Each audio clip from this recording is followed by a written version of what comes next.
1. The origin of the Earth. Our solar system is a result of a collision between the Milky Way galaxy and a smaller neighboring galaxy called a dwarf galaxy more than 4.5 billion years ago. One of the Milky Way galaxy's components. The solar system that moves stuff has been and is continuing to change.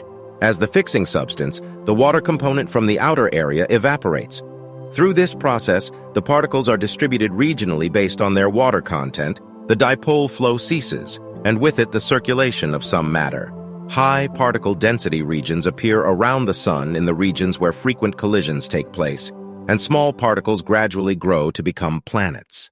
Several planets are traveling in the same orbit due to planets continuing to collide with smaller particles and eventually evolving into planets like Earth. The Earth-Moon system, as it is known today, was established when early Earth collided with a planet smaller than Mars. Debris from this impact eventually became our Moon. 2. Initiation of plate tectonics. Countless planetesimals and frozen planets assaulted the early dry Earth as a result of the bombardment. The globe became encircled by an ocean and atmosphere system. Rain from the atmosphere's water vapor generated the ocean, steadily decreasing pressure. The ocean was still toxic at this time, with high salinity and an excess of metals, making it too toxic to support life.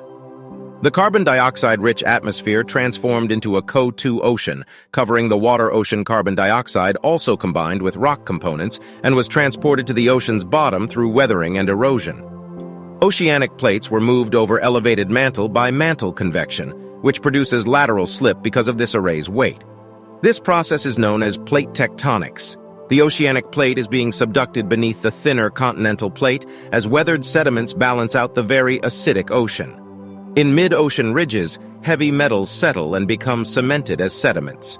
By 4.2 billion years ago, a liquid core had formed at the center of the Earth, and these deposits were being transported through plate tectonics into the deep mantle.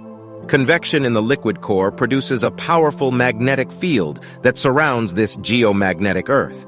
The field that shields the surface of the Earth from cosmic radiation is growing ready to support life. 3. Birth of proto-life.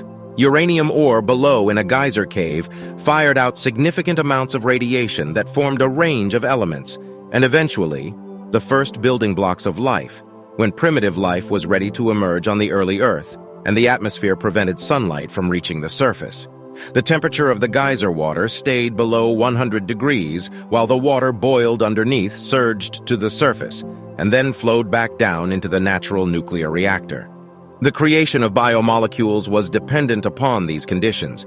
In the Earth's submerged YA, tidal pressures were much stronger than they are today, and lakes even had significant urban water flow, generating wet and dry cycles.